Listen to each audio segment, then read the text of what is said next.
Hello，大家好。黃師奶咧喺6月尾就去咗九寨溝啦、黃龍同埋成都嗰度旅行。呢個6天團呢個團費係非常超值嘅，因為咧係999蚊起嘅啫，仲包埋景區嘅門票啦，同埋環保車嘅門票。呢個團除咗帶你去睇一啲好靚嘅風景啦、好靚嘅瀑布之外呢，喺夏天嚟呢，仲係一個避暑嘅好去處添，因為呢，佢流水啊、瀑布啊，又可以將個溫度降低啦。再加上呢，海拔2-3千米嘅地方呢，個溫度係會低啲嘅。我哋亦會參觀藏寨文化村，全程呢，有4晚係住5星級酒店嘅。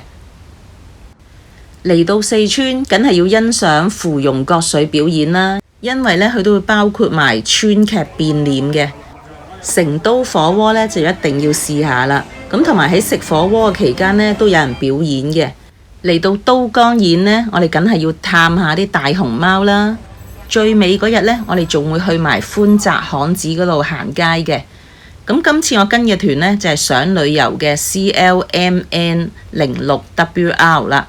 咁佢呢個團呢，佢寫住去成都同埋茂尼溝嘅。咁但係呢，夏天呢就會轉咗去黃龍嘅。咁佢團費呢係999蚊起啦。咁係飛機直航去到成都嘅天府機場嘅。由於呢個團呢個團費係999蚊起啦，咁所以呢，佢都會有一啲購物點嘅。不過你可以放心喎，就冇強迫消費呢樣嘢嘅。咁同埋呢，佢呢都有幾個項目呢係需要自費嘅，都係自由參與㗎啦。咁如果你唔參加嗰啲自費項目呢，咁就喺個景區附近自己休息啦。當日呢，下晝2點40分呢，我哋就喺香港機場集合。咁今次呢，我哋搭香港航空，咁啊下晝5點10分嘅飛機。今次嘅香港領隊呢，就係 JoJo 啦。咁而家呢個姐姐呢，就係 JoJo 啦，佢就幫我攞咗個回鄉證啦，幫我即係搞嗰啲飛機票啊咁，跟住呢度就自助寄行李。咁寄完之後呢，你就可以周圍行下啦，同埋或者食啲嘢都得。咁我哋見到呢，呢個係 Terminal 2啦，即係新開嘅，即係2號客運大樓呢，新開嘅。咁啊見到佢都幾靚嘅，即係同埋呢度係食嘢嘅地方啦。咁我哋都食咗少少嘢，因為呢搭飛機嗰陣時呢，就係得少少麵包啊同埋水嘅啫。咁好啦，我哋上飛機啦。咁上到飛機呢，就每一個座位呢，都你可以連接佢哋飛機嘅 WiFi 啦，可以睇片啊，可以用自己手機，不過就要帶耳筒。咁啊，大概2小時到呢，我哋就到成都嘅天府機場啦。咁而家見佢哋喺度落行李啦。咁呢個天府機場呢，係一個新嘅機場嚟嘅，咁所以呢，就相當大啦，同埋相當靚嘅。你會見到佢呢，都會有好多佈置啊、燈飾啊，咁樣都好靚嘅。咁好啦，我哋而家就上我哋嘅旅遊巴啦。咁我哋今次嘅旅遊巴呢，個座位就係2+1嘅，一邊係2個，一邊係1個。咁每人派支水啦，一上車。咁今次呢，我哋嘅導遊呢，就係劉興華先生啦。我哋大概1個半小時呢就會去到酒店。咁車上面呢，仲有叉電嘅位置，每一個座位都有嘅。咁好啦，我哋就到達我哋成都嘅酒店啦。呢間酒店呢，係一間5星級嘅酒店嚟嘅，佢個名呢，就係成都皇冠假日酒店啦。咁一入到嚟呢，都見個大堂好靚啦。咁我哋嘅第1晚啦，同埋最尾嗰晚都會喺呢度住嘅。咁導遊啊、領隊就會幫我哋安排房間啦。咁第2朝嘅早餐呢，都係喺呢層嘅。咁就俾咗一張小錦囊我哋，就話俾我哋聽呢，聽日就要出發㗎啦。咁我攞房之後呢，其實我哋會出去食少少宵夜。咁喺個酒店一出啦，向左呢，行大概100米度呢，就會去到呢個位置呢。咁你對面燈光嗰啲位置呢，其實係一啲小販檔嚟嘅。咁我哋行到另外一間呢，就係食燒肉嘅一間鋪頭。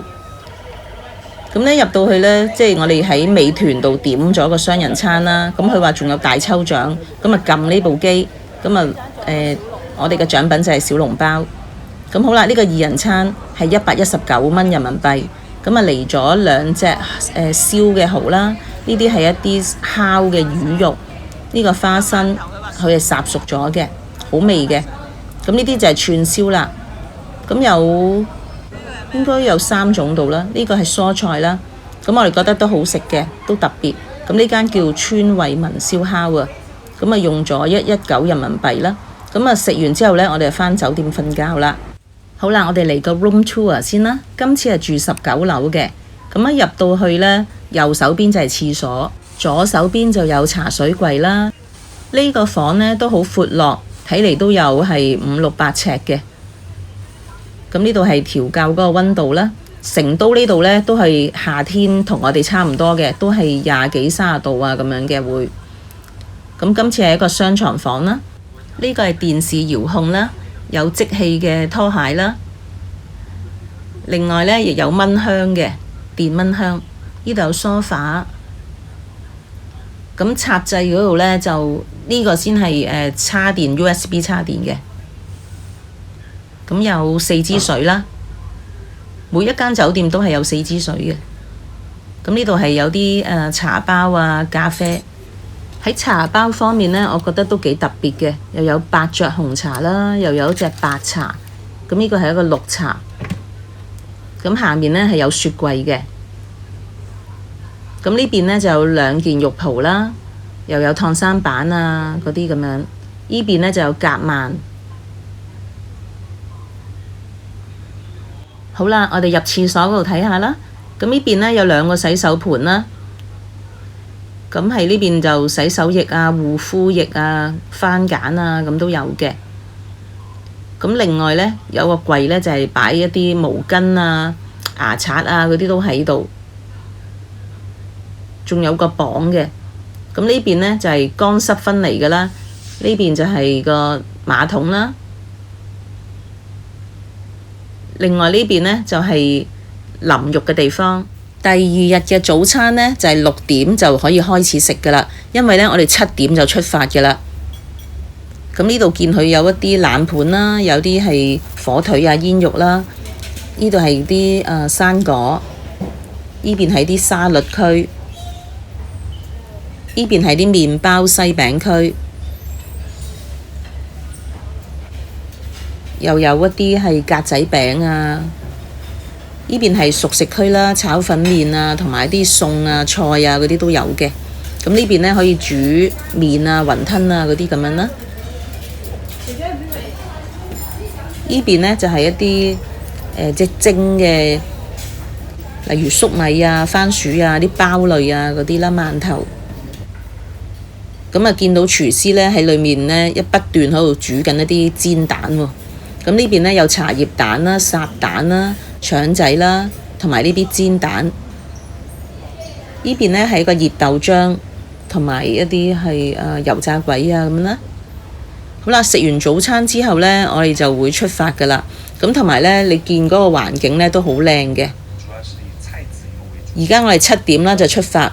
我哋今日第2日嘅目的地呢，就係去黃龍嘅。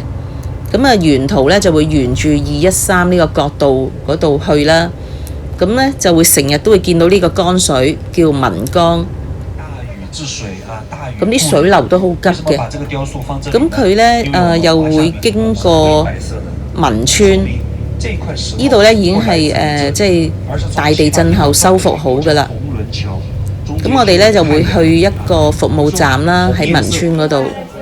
咁喺個服務站度呢，你可以買啲紅景天嘅口服液，或者如果驚，因為上山啊啲高原嘅地方呢，係會個溫度呢係可以去到好凍嘅。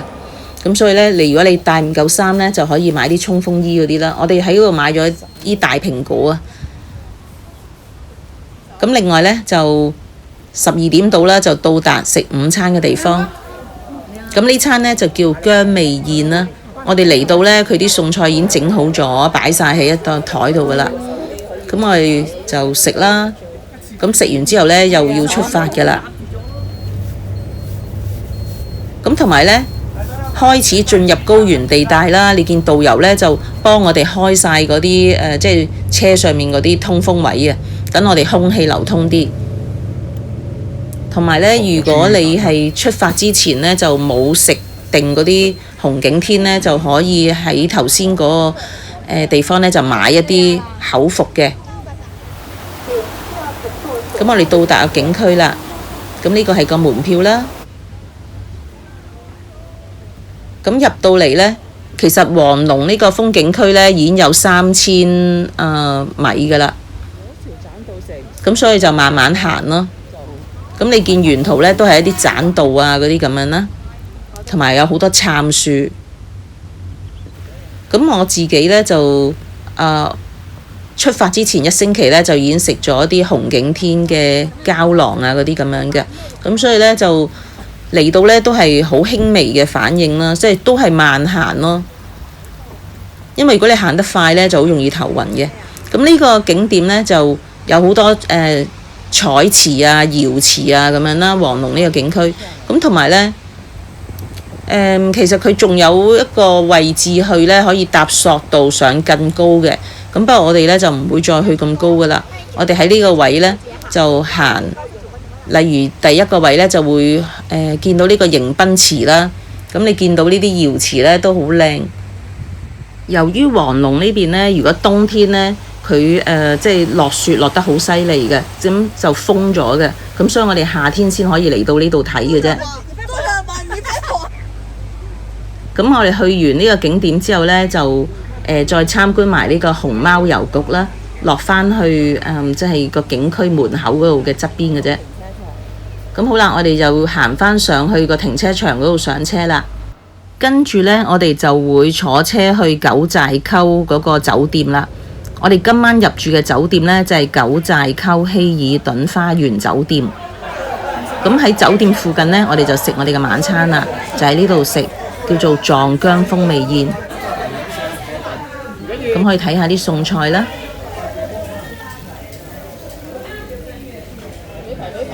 咁喺呢度呢，食完個晚餐呢，就可以喺酒店附近行下噶啦。即係食晚餐嘅地方呢，已經係喺酒店附近噶啦。咁我哋而家行出嚟啦，就係睇下個環境啦。你見呢度啲屋呢，都係2-3層高咁樣啦。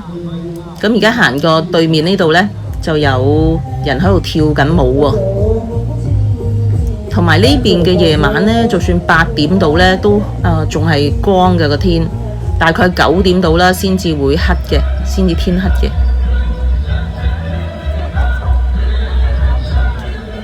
咁見啲人跳舞都跳得好開心。咁另外呢，呢邊又見到有人打籃球啦。咁另外一邊呢，就可以睇到彩燈大世界，即係有好多啲燈飾睇嘅。咁我哋喺呢度呢，就因為佢呢度都係一個度假區嚟嘅，即係呢個係酒店度假區嚟嘅。呢邊又係有個橋，下面有啲江水啊咁樣。佢亦有一個步行街，有啲商鋪啊，又有 cafe 啊之類。就好似呢個 Hard Rock Cafe 啊，見到有間。咁好啦，我哋行完一輪呢，我哋返酒店瞓覺啦。因為聽日呢就會出發去九寨溝。咁同埋又見到呢個酒店門，即係個後門嗰度呢，就養咗一隻羊駝喎。咁如果你鍾意睇羊駝嘅，都可以去睇下嘅。咁好啦，我哋就行入我哋嗰個九寨溝希爾頓花園酒店啦。咁個大堂啦都靚嘅。咁好啦，我哋而家就返房啦。佢嗰個房號呢，就1、2乜乜咁樣啦。其實就唔係12樓嘅，佢係1座2樓嚟嘅啫。因為佢哋係即係都係比較矮嘅。咁好啦，我哋入到房啦。佢右手邊都係廁所，左手邊都係有茶水嘅位置。咁呢，個廳啦，呢個有雙人床啦。咁呢，佢個廁所嗰度呢，就係一個洗手盤。咁牙刷啊、牙膏啊喺呢邊啦。咁呢，佢個設計呢，就我覺得怪少少嘅，就係門後面就係廁所，即係嗰個廁所門後面呢，就係個馬桶啦。咁跟住呢，沖涼就係有一個獨立嘅地方嘅。咁咁跟住呢邊就係今次冇浴袍啦，不過就有拖鞋啦，有夾萬啊嗰啲啦。咁呢邊呢，一樣有4樽水同埋有啲茶包。咁喺個櫃下面呢，都一樣有雪櫃嘅。咁呢邊呢，就提醒你呢，可能九寨溝呢頭呢，都係多啲少少嘅小昆蟲啊咁樣啦。喺電視嘅側邊呢，就會有張台啦。咁呢邊呢，就有電話啦，同埋有搣帽紙啊、筆啊咁樣啦。咁你見九寨溝呢邊嘅溫度呢，得返10度啫。如果再早上啲呢，半夜呢，仲凍啲，係得幾度嘅啫。第3日嘅朝頭早呢，6點係可以食早餐。咁今日呢係7點半出發，我哋今日呢就會去九寨溝噶啦。食早餐嘅地方呢都喺酒店大堂嘅。咁呢邊呢就有啲係麵包啊、西餅啊咁樣啦。呢邊就有茶葉蛋、烚蛋，有啲煙肉腸仔，亦有炒粉麵，亦有一啲炒菜啊咁樣。呢邊呢就會係一啲係餸粥嘅嘢啦。咁呢個有白粥啊、小米粥同埋南瓜粥。呢邊啲包點呢就好得意嘅，搭得好高。呢邊就可以煮雲吞啊、粉麵啊、擔擔麵啊咁樣啦。呢邊就係沙律區。呢邊呢有啲係薯仔啦，佢哋啲薯仔好細粒嘅。粟米啦，呢個係炒麵、炒飯。咁啊，環境呢都係好舒適嘅。咁我哋就食完個早餐呢，就會出發㗎啦。呢個係山果區。咁10零分鐘車程呢，就會到九寨溝嘅景區㗎啦。咁呢落咗車之後呢，就要步行一段路先至去到景區門口嘅。咁沿途呢會見到有啲人呢就問啊，你要唔要導遊啊？亦有啲人呢就賣一啲頸巾啊，或者啲即係御寒嘅嘢啦。咁導遊就同我哋講呢，鞋套呢就千祈唔好買咯。如果唔係呢，會令到自己行路更加跣嘅。不過我哋嗰日去呢係冇落雨啊，所以條路呢都唔跣嘅。咁而家呢個位置呢，就係排隊入場啦。咁同埋呢，購票嘅資料呢，就已經輸入咗你個回鄉卡啦，所以呢，就拍卡呢就可以入噶啦。咁入到去呢，就係搭呢啲公共環保車，車上面呢，都會有人介紹啲景點嘅資料嘅。咁同埋呢，我哋嘅領隊同埋導遊呢，都會沿途帶住我哋行嘅。咁而家呢個位置呢，就係樹正群海，即係樹正溝嗰度。咁同埋呢，就話俾我聽有2條路嘅，一條呢就要落樓梯，但係呢望嘅觀景就會靚好多。咁但係因為落咗樓梯之後呢，陣間都要上返樓梯嘅。咁但係另外一邊呢，就唔使行樓梯啦，但係就個景會遠啲咯。咁你望到呢度嘅景呢，都係好靚啦。嗰啲樹呢，可以屹立喺度呢，都唔會話俾啲水沖走嘅。咁呢，我哋沿途行啦。咁會行到一個叫西牛海嘅乘車處呢，嗰度就再集合嘅。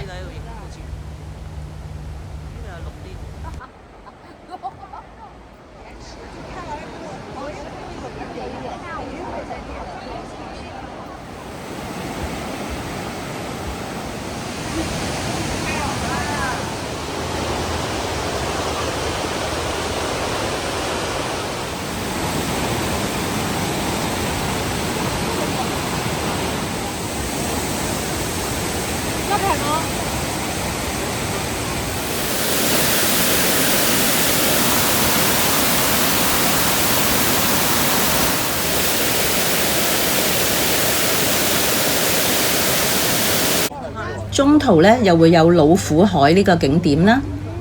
其實佢每一個叫乜乜海啊，都係好似一塊鏡咁靚嘅。咁同埋裡面嘅魚呢，係呢度九寨溝嘅特別嘅魚嚟嘅。咁係唔準捕捉啦，係受到保護嘅。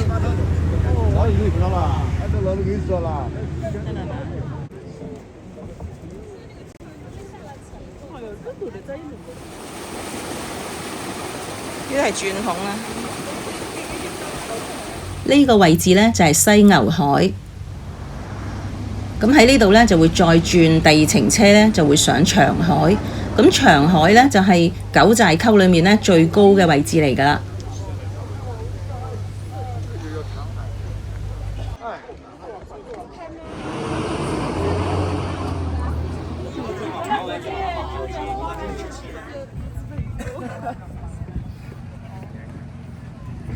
由長海嗰邊呢行返落山呢，就會去到五彩池。咁呢個呢，又係必然打卡嘅景點嚟嘅。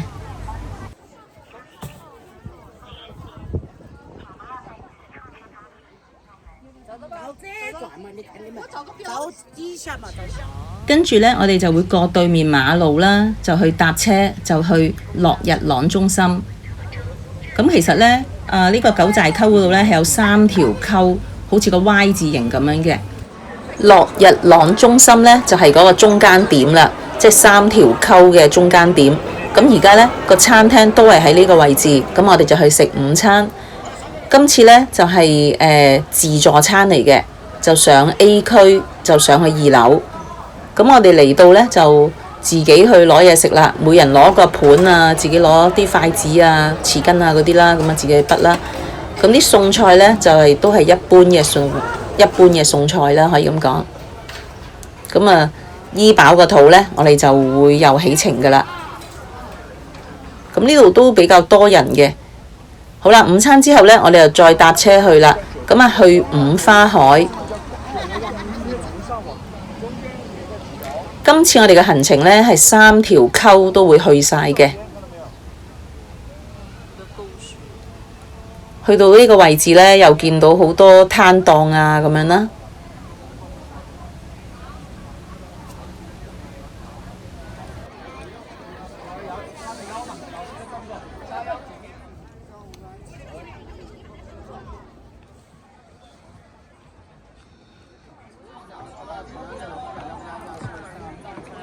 下一個景點呢，就係珍珠灘啦。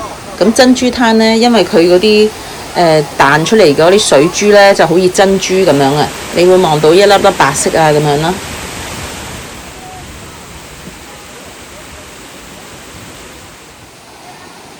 個就係珍珠灘。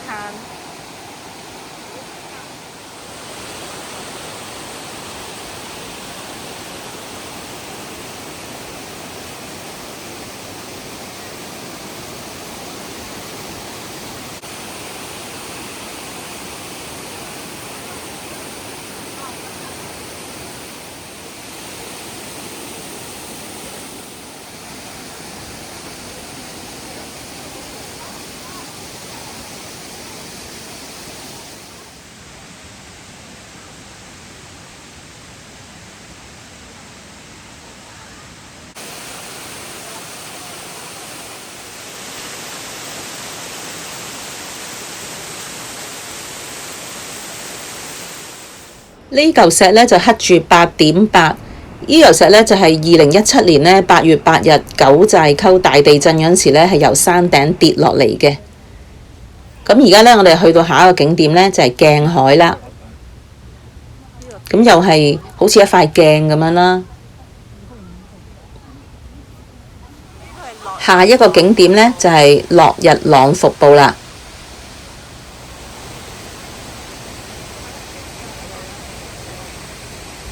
跟住呢，就係火花海，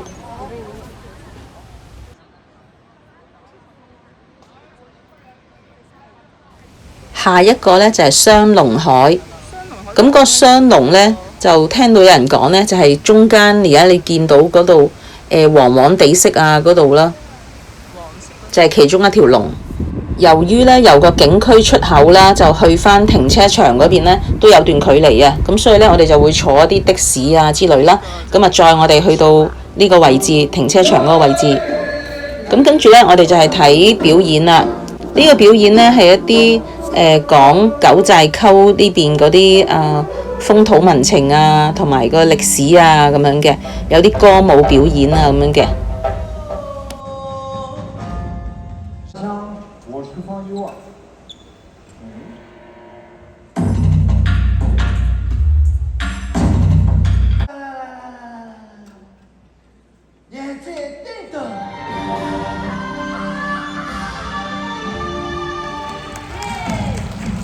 下來有請來自甘肅格蘭的更口。睇完表演呢，就返酒店附近嗰度食晚餐啦。咁今次嘅呢間餐廳呢，就入門口之前呢，就每人送一條白色嘅頸巾。今餐呢係食藏式嘅風味宴。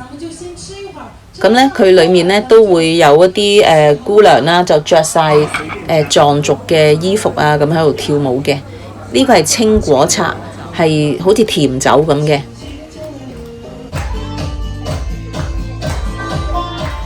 今次嘅旅程呢，就分開上下集咁出啦，你哋記得留意下集啦。咁同埋呢，就嗰個旅行社嘅資料呢，都會喺留言處嗰度啦，同埋喺描述欄呢都會有資料嘅。咁你就可以早啲報名啦。鍾意我條片嘅就 like、share 同埋 subscribe 個 channel 啦。我係歡迎你哋喺片下面留言嘅。咁我哋下次再見啦，拜拜。